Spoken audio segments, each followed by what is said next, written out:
قربانی متقی بندے کی قبول ہوتی۔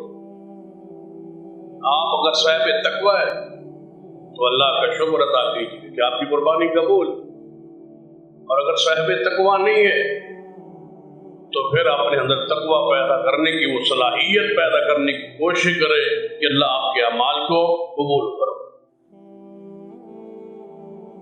متقی ہونے کے لیے شرط ہے کہ بندہ نماز کا پابند، بے نماز جو ہے وہ متقی نہیں ہو سکتا۔